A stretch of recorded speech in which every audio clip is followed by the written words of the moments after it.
Hello and welcome friends, आपका अपने YouTube channel Rohit sir online class के एक और बेहतर वीडियो में आपका स्वागत है। तो इस वीडियो में हम बात करेंगे बिहार बोर्ड क्लास 10th वाले जो स्टूडेंट हैं ना, उन्हीं के लिए वीडियो सबसे महत्वपूर्ण है। तो इस वीडियो में हम जो बात करेंगे क्लास 10th के जो स्टूडेंट है, विद्यार्थी है, उन्हीं के लिए हम बात करेंगे। इसमें जो सब्जेक्ट है, जो हिंदी के बारे में बात करेंगे, यानी गोधली भाग 2 है, उसी का चैप्टर 2 आता है 20 के दांत, और जिसके लेखक का नाम क्या है, नलिनी बिलोचन शर्मा जी है। यानी दूसरा चैप्टर जो है गोधली भाग 2 क्लास 10th हिंदी का है। दूसरा चैप्टर 20 के दांत है और जिसके लेखक है नलिनी बिलोचन शर्मा जी। और इसी चैप्टर जो है चैप्टर 2 है 20 के दांत, इसके सभी प्रश्न को हम लोग बहुत बारीकी से समझेंगे, बहुत बेहतर तरीका से समझेंगे। बेहतर कॉन्सेप्ट आपको मैंने दिया हूं और इतना लाजवाब इसका आंसर है कि आपको बेहतर तरीका से बेहतरीन अंदाज में याद भी हो जाएगा। रटने का कोई झंझट नहीं है। इस वीडियोस को एक दो बार अगर आप देख लेते हो तो मैं आपको विश्वास दिलाता हूं कि यह प्रश्न आपको सदा के लिए याद हो जाएंगे। तो हम लोग सभी प्रश्नों को पूरा बारीकी से समझते चलेंगे। पहला नंबर प्रश्न क्या है, कहानी शीर्षक की सार्थकता स्पष्ट कीजिए। यानी जो 20 की दांत एक कहानी है ना, इसके शीर्षक का सार्थकता स्पष्ट करना है। भैया कहां तक यह चीज सही है ना, उसको स्पष्ट करना है। इसका मतलब यही होता है। इसके आंसर को हम लोग समझेंगे। क्या है, किसी भी कहानी का शीर्षक उसके मूल भाव को द्योतक होता है। किसी कहानी का जो शीर्षक है, शीर्षक कहने का मतलब उसका चैप्टर्स का जो नाम होता है ना, उस कहानी का एक मूल अंश होता है, मूल भाव होता है। इस दृष्टिकोण से नलिनी बिलोचन शर्मा द्वारा लिखित 20 के दांत कहानी उपयुक्त एवं सार्थक है। उस दृष्टि के हिसाब से बताया जा रहा है कि नलिनी बिलोचन शर्मा जी के द्वारा जो ये कहानी लिखा गया हुआ है 20 के दांत, वह क्या है, उसका उपयुक्त एवं सार्थक है। आगे कह रहा है, सांपों के दांत में 2 20 के दांत होते हैं। जो सांप होते हैं ना, आप लोग जानते होइएगा, जो सांप होते हैं उसमें 20 वाले कितने दांत होते हैं, 20 के 2 दांत होते हैं। यदि वह दांत टूट जाता है तो वह सांप विषहीन हो जाता है। यानी अगर ये किसी सांप के पास 2 दांत, जो 20 वाले दांत है, अगर किसी कारण बस वह दांत सांप को टूट जाता है तो वह क्या होता है, वह विषहीन हो जाता है। सेन साहब का खोखा सांप की तरह विषैला, उपयुक्त एवं सार्थक है। यानी बताया जा रहा है, लेखक कह रहे हैं कि सेन साहब का जो खोखा है वह सांप की तरह ही विषैला, उपयुक्त एवं सार्थक है। ऊपर के द्वारा जो बात है ना, उस पर वह पूरा एकदम खरा सोना उतरता है। कौन उतरता है, तो सेन साहब का जो खोखा है ना, उल्लेखवा से। फिर आगे कह रहा है, वो अपने सामने किसी को कुछ नहीं समझता है। वो जो खोखा है ना सेन साहब का, वो अपने सामने किसी को कुछ नहीं समझता है। फिर कह रहा है यहाँ पे लेखक, क्या बात यहाँ पे बोल रहा है, देखिएगा, किसी पर भी रोब जमा देता है, किसी को भी पिटाई कर देता था, और सांप की भांति फुफकारने वाला सेन साहब का वह पुत्र मदन से मार खाया और पुनः वह गली में आकर किसी पर फुफकार भी नहीं सका। यानी होता क्या है, जब वह एक बार मदन से एकदम मार खा जाता है खोखा ना, तो दोबारा उस गली में वह फुफकारता नहीं, यानी बोलता नहीं, मानो उसके 20 के दांत मदन ने ही तोड़ डाले हैं। यहाँ पे हो क्या रहा है कि भैया मान लेते हैं कि उसके जो 20 के दांत है ना खोखा के, वो किसने तोड़ डाला, तो उसने, मदन ने उसके 20 के दांत को तोड़ डाला। अगला प्रश्न हम लोग समझते हैं। दूसरा नंबर प्रश्न क्या है, सेन साहब के परिवार में बच्चों के पालन पोषण की जा रहे लिंग निर्धारित भेदभाव को अपने शब्दों में लिखिए। यानी होता क्या है, ये सेन साहब के बारे में तो होता है, अक्सर यह गांव देहात में इस तरह की कंडीशन को देखा जाता है। होता क्या है, उस चीज को हम बारीकी से समझेंगे, जैसे कि इस प्रश्न के हिसाब से समझेंगे। सेन साहब के परिवार में बच्चों के पालन पोषण में किए जा रहे लिंग आधारित भेदभाव, यानी लड़का और लड़की में भेदभाव अभी भी उस समाज को में किया जा रहा है, जो एक घिनौना पाप है। भेदभाव किया जा रहा है। अपने शब्दों को इसमें वर्णन करना है, अपनी चीजों को इसमें प्रकट करना है। क्या है, उसके बारे में समझिएगा। करें आंसर में क्या है, सेन साहब को 5 बेटी और 1 बेटा था। जो सेन साहब जी थे ना, उनके पास 5 पुत्री और 1 पुत्र थे। इसके परिवार में लिंग आधारित भेदभाव किए जाते हैं। जो सेन साहब थे ना, उसके परिवार में लिंग आधारित, लड़का लड़की में भेदभाव किया जाता है। घर में बेटियों के लिए अलग नियम बनाए गए थे। यानी सेन साहब की जो पुत्री है, बेटियां हैं, उनके लिए कुछ नियम अलग था, और वे ना खुलकर खेल सकते थे और नहीं हंस सकते थे। यही नियम था उसके। ये बहुत सख्त नियम था कि न खुलकर वो खेल सकते थे और ना आपस में वो हंस सकते थे। उसी प्रमाण में सेन साहब का लाडला, जिसको कासू है, वह लड़का, इसीलिए उसके लिए घर के नियमों के कायदे कानून अलग है। खोखा किसी भी सामान को तोड़ सकता है या किसी भी आदमी पर हाथ छोड़ सकता है। जो खोखा था वो किसी सामान को तोड़ सकता है, किसी पर हाथ छोड़ सकता है। इसके लिए उसे डांट की बजाय क्या मिलता था, उसको प्यार मिलता था। उसको डांटा नहीं जाता था, उसको और प्यार, लाड प्यार दिया जाता था। किसके द्वारा? तो सेन साहब के द्वारा उसको लाड प्यार दिया जाता था। अगला प्रश्न बहुत लाजवाब प्रश्न है। खोखा किन मामलों में अपवाद था? यह जो प्रश्न है ना, बहुत ही मृदुस्त महत्वपूर्ण प्रश्न है। यह प्रश्न अक्सर एग्जाम में पूछा करते हैं, रेगुलर बेसिस पर पूछता है। यह वो एक साल बैक, एक साल अल्टरनेट करके यह प्रश्न को पूछता है बिहार बोर्ड। ठीक है, इसलिए इस प्रश्न को ज्यादा इंडिकेट करेंगे आप लोग। इस प्रश्न को जरूर से जरूर लिखकर याद कर लेंगे। चलिए इसका आंसर को हम समझते हैं। क्या है? खोखा जीवन के नियमों का अपवाद था। खोखा तो पहला बात क्या है, वो अपने जीवन के नियमों का वह अपवाद था। क्यों अपवाद था उसके बारे में समझिएगा। क्योंकि उसका अभिभाव का मतलब होता है जन्म। क्योंकि उसका जन्म तब हुआ था जब सेन साहब को बेटे की कोई उम्मीद बाकी न रहेगी थी। यानी सेन साहब, यानी जो खोखा का जन्म कब हुआ? जब सेन साहब को पुत्र होने की, यानी बेटे होने की कोई उम्मीद बाकी नहीं रह गई थी। इसी प्रकार वह घर के नियमों के अपवाद था। तब उसका जन्म हुआ था, इसी कारण वह घर के नियमों के अपवाद था। घर में वह किसी वस्तु को तोड़ सकता था अथवा किसी व्यक्ति पर भी हाथ छोड़ सकता था। लेकिन घर में इस अपराध के लिए उससे कोई दंड के बजाय प्यार मिलता था। यानी उसको इस तरह की हरकत करने पर उसको दंड मिलना चाहिए, लेकिन उसको दंड के बदले क्या मिलता था? प्यार मिलता था। इसलिए जो खोखा है ना, अपने नियमों यानी जन्म के नियमों के भी वह अपवाद था। अगला प्रश्न आता है 4 नंबर। क्या है? सेन दंपति खोखा में कौन सी भावनाएं देखते थे और उन भावनाओं के लिए उन्होंने उसको कैसे शिक्षा तय की? यानी जो सेन साहब है अपने बेटे के बारे में कैसी भावना देखते थे और उस भावना में कैसे शिक्षा वो अपने बेटे को दिया करते थे, उस चीज को यहाँ पे समझेंगे हम लोग। क्या है इसका आंसर?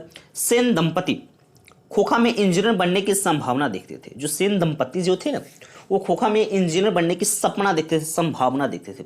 उन संभावनाओं के लिए उसे ट्रेनिंग भी वैसे ही दी जा रही थी। यानी उस संभावनाओं के लिए उसको जो ट्रेनिंग है ना खोखा को, उसी तरह से उसका ट्रेनिंग दिया जाता था।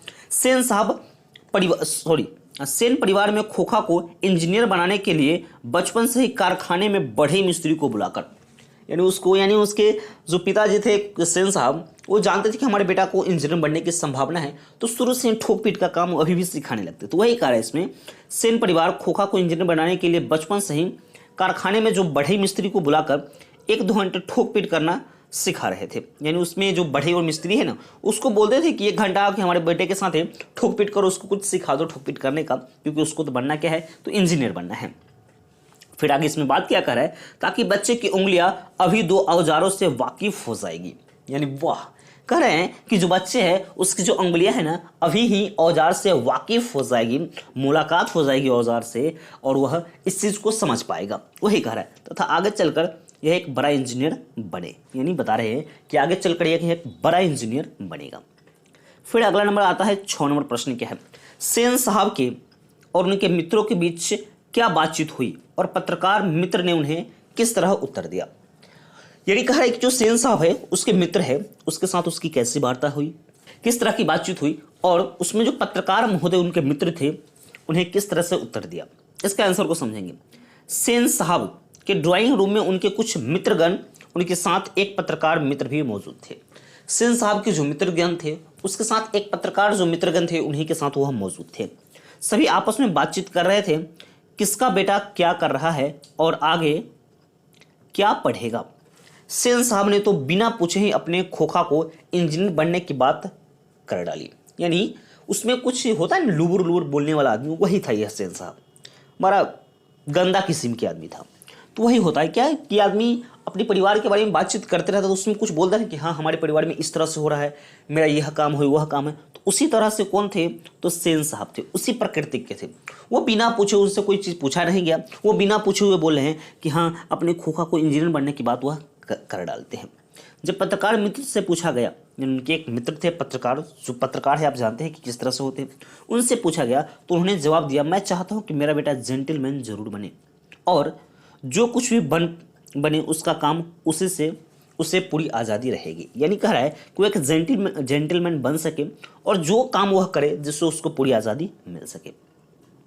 फिर अगला नंबर 7 नंबर प्रश्न आता है, मदन और ड्राइवर के बीच के विवाद के द्वारा कहानीकार क्या बताना चाहता है। यानी कह रहा है कि मदन और ड्राइवर के बीच के जो विवाद हुआ था ना, उसके बारे में कहानीकार क्या बताना चाहते हैं। इसका आंसर है मदन और ड्राइवर के बीच के विवाद के माध्यम से कहानीकार बताना चाहता है, इस दोनों के जो बीच की जो वार्ता है विवाद के कारण वो बताना क्या चाहते हैं कि जिस व्यक्ति की जैसे संगत होती है उसकी मनोवृत्ति भी वैसी होती है। यानी कहा जाता है कि जैसे संगत वैसे रंगत। वही बात यह कह रहा है कि जिस मनुष्य की, जिस व्यक्ति की जैसी संगत होती है उसकी मनोवृत्ति वैसी ही हो जाती है।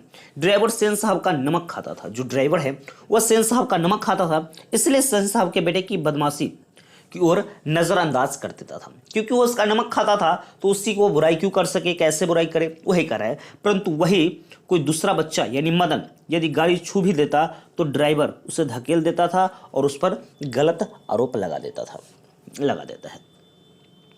फिर अगला नंबर 8वां प्रश्न क्या आता है, कासू और मदन के बीच के झगड़े का कारण क्या था। इस प्रसंग के द्वारा लेखक क्या दिखाना चाहता है। प्रश्न को बहुत बारीकी से समझेंगे, बहुत लाजवाब इसका आंसर मैंने आपको दिया है। क्या है आंसर, कासू और मदन के बीच के झगड़े का कारण मात्र क्या है तो बाल हट था, यानी एक बचपना था। ठीक है, यदि मदन को कासू की गाड़ी को स्पर्श करने का अधिकार नहीं तो कासू के मदन को ही लट्टू नचाने का अधिकार नहीं है। यह बात होता रहता है, लेकिन कासू रोब दिखाकर लट्टू नचाना चाहता था। जो कासू यानी जिसका नाम निकनेम खोखा है, वह मदन को रोब दिखाकर उसका लट्टू नचाना चाहता था, जो मदन के विचार से गलत था। ये बात तो सही, भाई गलत है, तू मेरा सामान नहीं दोगे तो मैं अपना सामान कैसे दूंगा तुम्हारे खेलने के लिए। वही चीज यहाँ पे चल रहा था। फिर मदन के प्रतिशोध की भावना ने झगड़ा का रूप ले लिया। उसकी जो प्रतिशोध की जो भावना थी ना मदन की, वह क्या ले लेता है, एक झगड़े का रूप ले लेता है। क्या कहता है, इस प्रसंग के द्वारा कहानीकार दर्शाना चाहता है, क्या दर्शाना चाहता है कि बच्चों में भी प्रतिशोध की भावना होती है। यह बताना चाहता है कहानीकार इस चैप्टर्स के माध्यम से कि बच्चे में भी प्रतिशोध की भावना होती है, वह भी जानता है क्या अच्छा होता है क्या बुरा होता है। बच्चों में यह भी ज्ञान नहीं होता है कि कोई बच्चा बड़े बाप का है या छोटे बाप का है। बच्चे में कभी ज्ञान नहीं होता है। बच्चे सबको एक समान समझते हैं। यही नहीं जानता है वो कितना धनी है, मैं कितना गरीब हूं। यही मैं छोटे यानी गरीब बाप का बेटा हूं, जो बच्चों का स्वाभाविक ज्ञान है। यह बात सत्य है और यह बात होनी चाहिए। फिर अगला नंबर क्वेश्चन आता है 9 नंबर, महल और झोपड़ी वाले की लड़ाई में अक्सर महल वाले ही जीतते हैं, पर उसी हालात में जब दूसरे झोपड़ी वाले उनकी मदद अपने ही खिलाफ करते हैं, क्यों जीतते हैं। इस क्वेश्चन को समझिएगा। महल और झोपड़ी वाले की लड़ाई होता है तो अक्सर महल वाले ही जीतते हैं। जीतते क्यों हैं, क्योंकि जब अपना भाई, जब अपनी बिरादरी यानी अपना जब झोपड़ी वाले ही झोपड़ी वाले को विरोध करने लगे तो वहां पे झोपड़ी वाला हार जाता है, महल वाला जीत जाता है। यही इस क्वेश्चन कह रहा है। अब कह रहा है कि इस कहानी का उदाहरण देकर एक समझाइए, स्पष्ट कीजिए। इसके आंसर को हम समझेंगे क्या है। महल और झोपड़ी वाले में अक्सर लड़ाई, अर्थात कासू और मदन की लड़ाई में मदन के अन्य मित्रों ने कासू की मदद नहीं की। ठीक है, परिमाण तो कासू यानी महल वाला है, महल वाला हारता है, नहीं की। यदि मदन के मित्र बालक कासू की मदद करता तो कासू ही जीतता। प्रायः देखा जाता है कि झोपड़ी में रहने वाले लोग अपने ही खिलाफ आवाज करते हैं, परिणामतः झोपड़ी वाला पराजित हो जाता है। यही इस तरह से है। फिर 10 नंबर, रोज रोज अपने बेटे मदन की पिटाई करने वाले गिरधर मदन द्वारा कासू की पिटाई करने पर उसे दंडित करने की बजाय अपनी छाती से क्यों लगा लेता है। यह प्रश्न भी बहुत ही इंपॉर्टेंट प्रश्न है। इस प्रश्न को आप लोग अच्छी प्रकार से, इस चैप्टर के सभी प्रश्न बहुत ही महत्वपूर्ण हैं। सही प्रश्न को अच्छी प्रकार से आप लोग लिख लेंगे जो आपके लिए बेहतर रहेगा। ठीक है, चलिए इसके आंसर को समझते हैं। चूंकि सेन साहब ने गिरधर की बेवजह नौकरी से निकालकर घर खाली करने का आदेश दे दिया। जो सेन साहब थे, जो फैक्ट्री के मालिक थे, वो अपने जो नौकर जो गिरधर है उसको साफ साफ कह दिया था कि तो भाई मेरी नौकरी से अब निकल जाओ, घर खाली कर दो। आदेश उसको मिल गया था। गिरधर के साथ अन्याय हुआ था। यह बात तो सही है कि भैया गिरधर के साथ अन्याय हुआ था। गलती कासू ने किया, दंड कासू को मिलना चाहिए। यानी जब गलती कासू करता है तो दंड उसी को मिलना चाहिए। सेन साहब ने गिरधर के साथ जो अन्याय किया उसका दंड सेन साहब को मिलना चाहिए था। ठीक है, गिरधर सेन साहब को दंडित कर रहा था। जो गिरधर है वह सेन साहब को क्या कर रहा था, दंडित कर रहा था, लेकिन वह ऐसा नहीं कर सका। ठीक है, कर सकता था लेकिन वह ऐसा नहीं किया। चूंकि मदन ने कासू को पीटकर उचित किया, यह बात सही है, इसलिए वो अपने बेटे को छाती से लगाकर उचित कार्य के लिए सराहना जाहिर करता है। फिर अगला जो प्रश्न 11 नंबर है, बहुत बेहतरीन प्रश्न है। यह प्रश्न से क्वेश्चन पूछते रहते हैं। कह रहा है कि सेन साहब मदन, काशू और गिरधर का चरित्र आपको चित्रण करना है। उसके स्वभाव, उसकी प्रकृति को आपको यहाँ पे दर्शाना है, दिखाना है किस तरह से उसके स्वभाव और किस तरह से उसकी प्रकृति है। तो बारी बारी से सभी के बारे में हम लोग समझते चलेंगे। पहले हम लोग समझते हैं कि सेन साहब के बारे में समझते हैं। संभावना को सहेजने वाले हैं। जो सेन साहब है संभावना को सहेजने वाले, इसलिए अपने पुत्र में इंजीनियर होने की संभावना देखते हैं। ठीक है, उनकी पुत्रियां सभी सुशील और फायदे से काम करने वाली है, परंतु शिक्षा दीक्षा की चर्चा कभी नहीं करते। इससे स्पष्ट है कि सेन साहब बेटा बेटी में भेदभाव मानते हैं तो उचित नहीं है। सेन साहब को धन का अहंकार है, इसलिए वे निर्दोष गिरधर को नौकरी से निकाल देता है। फिर अगला आता है मदन। मदन के बारे में बताइए। मदन एक गरीब बाप का बेटा है, लेकिन सामान्य बालकों की तरह उसमें भी मानसिकता है। ये बात तो सही है, गरीब बाप का जो बच्चा है वह सभी की तरह बालकों में उसकी मानसिकता कुछ बहुत अजीब है। इसलिए तो न आज सेन साहब के ड्राइवर की ओर बार बार मारने के लिए झपटता है। सामान्यतः बालक की तरह उसमें भी ईर्ष्या, द्वेष, बदले की भावना जगती है, इसलिए वह सेन साहब के खोखा को पीटने की कोशिश करता है। फिर आता है कासू का। यहाँ कासू सेन साहब का इकलौता बेटा है। सेन साहब के दुलार में उसको बिगाड़ जाता है। सेन साहब के दुलार में वह बिगड़ जाता है। पिता की तरह उसमें भी अहम का भाव पनप जाता है, इसलिए वह लट्टू नचाने के लिए रोब में से मांगता है। वह नटखट भी है, जिसके कारण उसे तोड़फोड़ में अधिक मन लगता है। उसमें स्वाभिमानी भी है, इसीलिए तो मदन के साथ लट्टू नहीं देने पर वह उलझ पड़ता है। फिर आता है यहाँ पे लास्ट नंबर, गिरधर जी के बारे में बताना है। गिरधर का चरित्र चित्रण करना है। गिरधर एक मध्यवर्गीय तथा ईमानदार और वफादार कर्मचारी है। मालिक के गलत निर्णय को भी आसानी से स्वीकार कर लेता है। गिरधर उचित जानते हुए भी मदन की पिटाई कर देता है। वह एक सफल गृहस्थ जीवन का पालन करता है, क्योंकि विषम परिस्थिति में भी वह नहीं घबराता है। सेन साहब द्वारा नौकरी को निकाले जाने पर भी वह बेटे को सीने से लगा लेता है।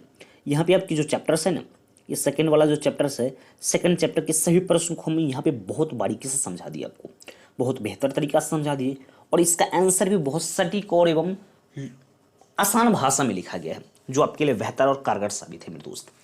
इस प्रश्न को सभी को आप लोग लिखकर याद करेंगे। और यह वीडियो कैसा लगा है, एक बार, अब वीडियो तो खत्म हो चुका है, लास्ट में एक बार हमें कमेंट कर दीजिएगा। इसमें कोई सुझाव हो, वो सुझाव को भी हमें कमेंट कीजिएगा। ठीक है, यह वीडियो को अपने सभी दोस्तों के पास एक बार शेयर कीजिए, जो क्लास 10 की प्रिपरेशन कर रहे हैं, तैयारी कर रहे हैं।